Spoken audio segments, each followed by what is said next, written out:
Bonsoir mesdames et messieurs, nous sommes le mercredi 26 avril 2023, voici les titres de votre 19h.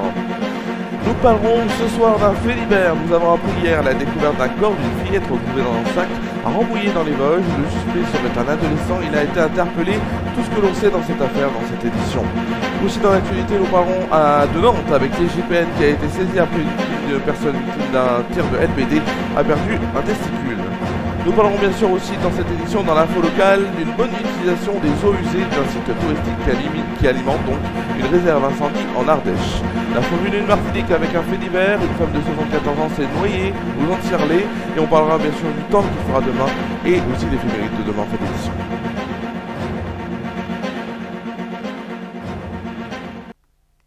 Voilà, c'est un nouveau générique, bien sûr, qui illustre maintenant, à partir d'aujourd'hui, les éditions du 19h. On va commencer cette édition par une enquête qui a été ouverte par la gendarmerie de Rambervillers dans les Vosges ce mardi, après, donc, c'était hier, donc, après la découverte du corps d'une petite fille de 5 ans dans un sac dans un appartement rue du Parmoulin.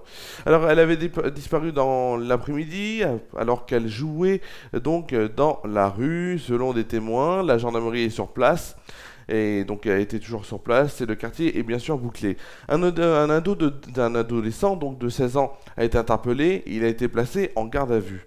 Voilà, c'est tout ce qu'on sait pour l'instant de cette affaire. On va bien sûr avoir d'autres informations dans les prochains jours et notamment donc avec un point presse qui doit se tenir, qui a dû se tenir il y a quelques minutes de cela. Bien sûr, tout cela sera dans l'édition de demain. Nous allons maintenant aller vers une autre actualité. Un homme de 37 ans a été blessé lundi soir à Nantes en marge de manifestation d'opposants à Emmanuel Macron organisée à l'occasion du premier anniversaire de la réélection de ce dernier. En fin de cortège, quelques incidents ont éclaté vers 22h30 à l'angle de la rue Paul-Morand et du boulevard des 50 otages. Des jets de projectiles en direction des forces de l'ordre d'un côté, des tirs de lanceurs de balles de défense de l'autre. Un manifestant donc a été touché par un tir de LBD au niveau de son entrejambe. Cet homme a été conduit à l'hôpital où il a dû subir l'ablation d'un testicule.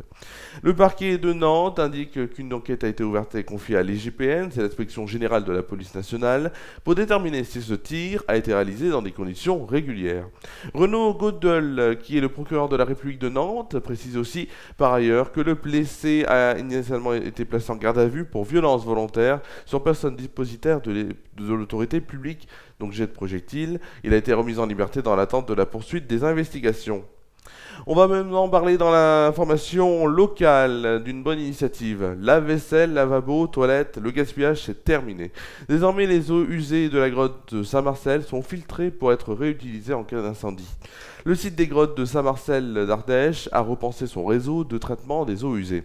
Dorénavant, elles sont donc envoyées dans une zone de filtration à ciel ouvert qui comporte 3 casiers alimentés et laissés au repos alternativement. L'eau est ensuite récupérée par des drains.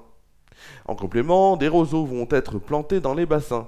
Après cette première étape de nettoyage, les eaux usées sont filtrées dans un autre bassin par du sable. Une technique naturelle empruntée au pays du Proche-Orient.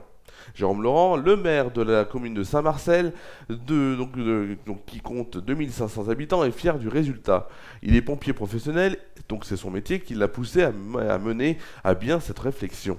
Avec ces installations, les eaux usées de la grotte n'iront plus polluer les gorges de l'Ardèche. Une fois épurées, donc, elles sont stockées dans une réserve d'incendie pour les pompiers. 120 mètres cubes d'eau disponibles en local. Les équipements ont coûté 300 000 €. L'État a participé à hauteur du tiers. Direction maintenant la Martinique où donc le corps d'une touriste de 74 ans a été sorti de l'eau à l'Anse du Four aux Anses d'Arlay. C'est les témoins présents sur la plage qui l'ont fait. Les pompiers donc sont rapidement arrivés sur place et ont tenté donc de la réanimer. Malgré un massage cardiaque, ce sont les équipes du SAMU qui ont finalement déclaré le décès de la femme à midi 19, c'était hier. Alors, on n'a pas d'informations sur la cause exacte du décès de la victime. Selon les pompiers, elle était déjà inconsciente quand elle a été sortie de l'eau. Comme il y a aussi eu dans les différents articles en Martinique, les courants ne sont pas donc la première cause de noyade. Selon Santé publique France, il s'agit généralement des malaises. En Martinique, la plupart des noyades mortelles ont lieu près des plages qui ne sont pas dangereuses.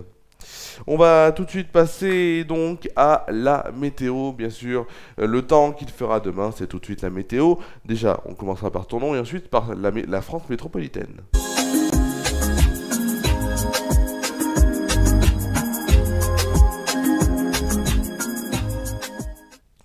La météo, tout de suite, donc la météo, on va commencer par celle déjà à Tournon-sur-Rhône, tout d'abord, avec demain matin.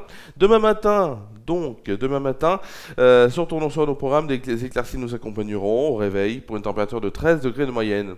Demain après-midi, un ciel très nuageux feront leurs apparitions. Il fera aussi une température de 22 degrés de moyenne et de 23 degrés au meilleur de la journée. Un beau temps, en tout cas une bonne température en perspective, avec en soirée les éclaircies qui reviendront pour conclure cette journée.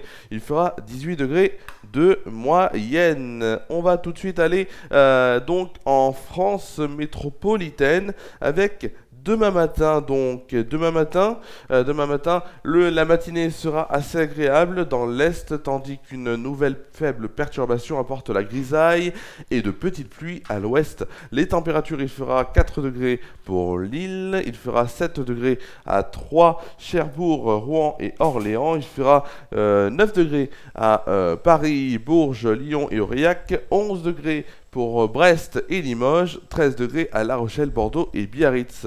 Pour le plus froid, imaginez-vous où c'est.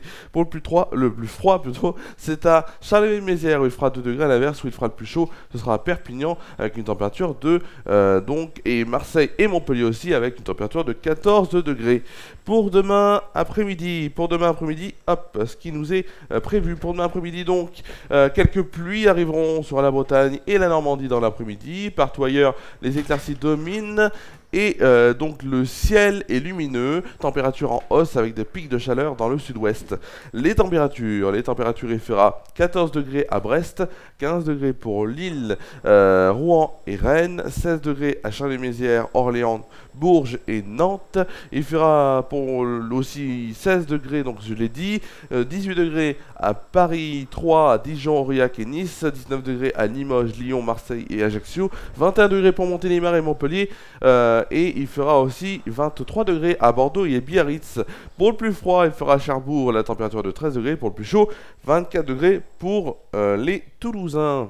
On fêtera bien sûr demain la Sainte Zita et le soleil se lèvera. Donc à quelle heure vous allez me dire? Il se lèvera à... il se lèvera donc à 6h37 pour se coucher à 20h59. On gagnera ainsi 3 minutes de soleil. Voilà. La suite, bien sûr, sur FR News, sur des clics radio, sur plein de choses où vous pourrez me retrouver. La suite, c'est quoi, vous allez me dire? Et bien, la suite, c'est ça. La suite, c'est que tout d'abord, la suite, voilà. La suite, donc, c'est le 19h qui reviendra demain et vendredi sur Facebook et YouTube sur FR News en inédit à 19h. En plus, il y aura une surprise pour demain en fin d'édition, une belle surprise avec quelque chose qui sortira le vendredi. La presqu'île Montagne normalement sera de retour sur des clics radio de 7h à 8h30 vendredi en direct. La revue de presse, ça c'est sûr, elle sera là dans le mag en fin d'émission vers 11h45, 11h50. FR News Foot, le direct reviendra dimanche avec un spécial multiplex de 3 rencontres à partir de 14h50 en direct sur Facebook Live. Il y aura donc Clermont-Reims, Rennes, Angers et 3 Nice. On fera un tour de ces rencontres, bien sûr en multiplex. Et FR News Foot, l'émission hebdomadaire sera là lundi à 19h en inédit bien sûr, donc pour une nouvelle émission. C'est la fin de cette première édition de la semaine, sur les 3 éditions qu'il y aura cette semaine. Nous retrouverons donc demain en inédit sur Facebook et YouTube à 19h avec une très belle surprise, je vous l'ai dit. Je vous souhaite vraiment de prendre soin de vous et de vos proches et je vous dis à demain sur FR News. Facebook et YouTube, à demain.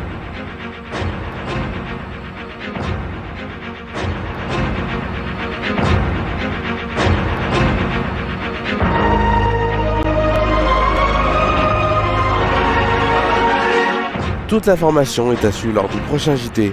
Les JT sont le mercredi, jeudi et vendredi à 19h sur FR News.